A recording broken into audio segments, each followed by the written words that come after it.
కూడా దయచేసి మరి నోట్ చేసుకుంటారని చెప్తారు కాబట్టి మీరు ఒక డైరెక్షన్ ఇవ్వండి. Thank you.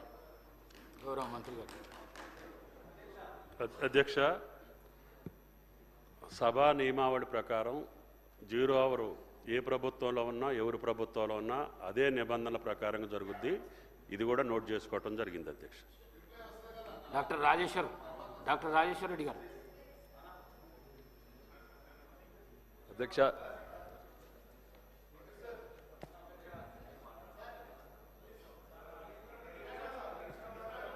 ధన్యవాదాలు అధ్యక్ష, నాకు అవకాశం ఇచ్చినందుకు.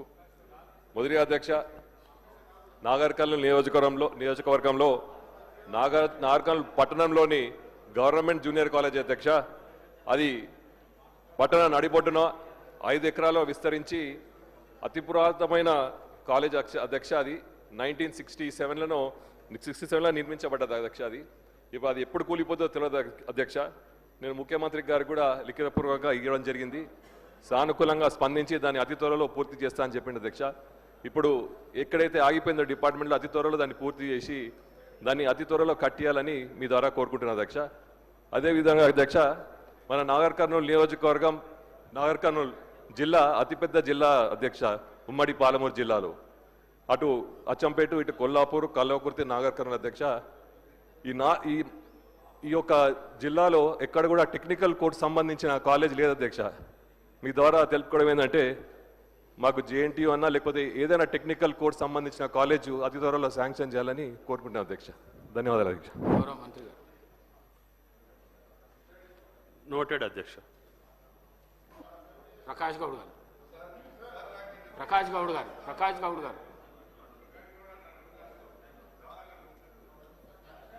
అధ్యక్ష, అవకాశం ఇచ్చిన ధన్యవాదాలు అధ్యక్ష. అధ్యక్ష, నేను 4 మాటలు గెలిచిన అధ్యక్ష రాజధాని కాన్స్టిట్యున్సీలో ప్రజల ఆశీర్వాదం. 2 మాటలు ఉమ్మడి రాష్ట్రంలో, తెలంగాణ వచ్చినాక 2 మాటలు. హనుమాన్ నగర్ అనే ఒకటి ఉంది అధ్యక్ష, భూపాల్ నగర్ అనే ఒకటి ఉంది, జలాల్ బాబా నగర్ అని ఒకటి. నేను 40 ఏళ్ళ సంది చూస్తున్నా అధ్యక్ష. అక్కడ ఇండ్లు కట్టుకున్నారు, గుడిసెలు వేసుకున్నది, ఫారెస్ట్ లాంటిది. అప్పుడు రాజశేఖర రెడ్డి గారు ఉన్నప్పుడు అడిగినా, కిరణ్ కుమార్ రెడ్డి ఉన్నప్పుడు అడిగినా, రోషయ్య గారు ఉన్నప్పుడు అడిగినా, మన తెలంగాణ ప్రభుత్వం వచ్చినప్పుడు అడిగినా, ఈ ప్రభుత్వం కూడా అడుగుతున్నా అధ్యక్ష.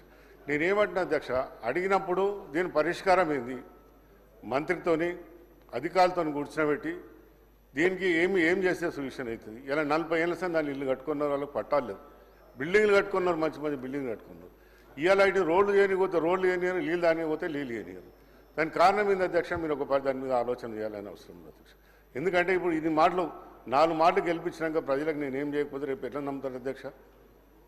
ఎప్పుడు అంటారు మేము పోయినప్పుడల్లా మా కాడ పంచాయతీ ఎలక్షన్లో పోయినప్పుడు, మళ్ళీ ఎలక్షన్లో పోయినప్పుడు అందరూ అంటారు. ఇక్కడ ఉన్న మంత్రి వాళ్ళు కూడా జూపల్లి గారు మంత్రి గారు గత ప్రభుత్వంలో ఉన్నప్పుడు కార్పొరేట్ ఎలక్షన్లో 15 రోజులు మీకు పట్టాలు ఇప్పిస్తా అని చెప్పారు అధ్యక్ష. ఆయన ఎలక్షన్లో మాట ఇచ్చుకుంటాం, పోతుంది, అయిపోతుంది, మనం మర్చిపోతాం. నేనేమంటా దీని ఒక పరిష్కారం చేయండి అధ్యక్ష. ప్రతి అసెంబ్లీల సమావేశంలో అన్ని పార్టీలతో అడిగినాం అధ్యక్ష. లాస్ట్లో కాంగ్రెస్ ప్రభుత్వంలో ఇలా ముఖ్యమంత్రి గారు చేస్తారన్న నమ్మకం ఉన్నది, మీ నమ్మకం ఉన్నది. ఎందుకంటే అప్పుడు 0 అవర్లో 1 నిమిషం కంటే ఎక్కువ మాట్లాడి 1 నిమిషం, కానీ మీరు మంచిగా అంటారు అధ్యక్ష. చాలా సంతోషం.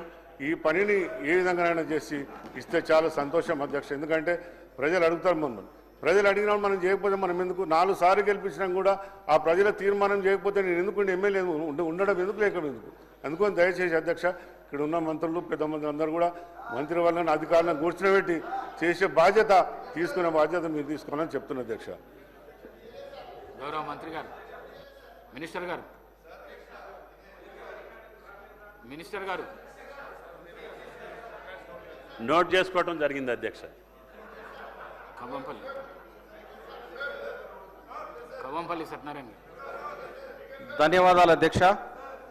మా మానకొండూరు నియోజకవర్గం గురించి మాట్లాడడానికి అవకాశం ఇచ్చిన స్పీకర్ గారికి ధన్యవాదాలు తెలియజేస్తూ, అధ్యక్ష, గత ప్రభుత్వంలో ఉన్నటువంటి ఎమ్మెల్యే నా నియోజకవర్గానికి ఇరువైపులా కీలక వ్యక్తులుండే. ఒకవైపేమో సిరిసిల్ల స్థానం ఉన్నటువంటి కేటీఆర్ గారు, ఇటువైపేమో హరీష్ రావు గారు ఇద్దరుండే. ఇద్దరి మధ్యన నా నియోజకవర్గం ఉండే, కానీ ఏమాత్రం అభివృద్ధికి నోచుకోలేదు. కానీ ఈరోజు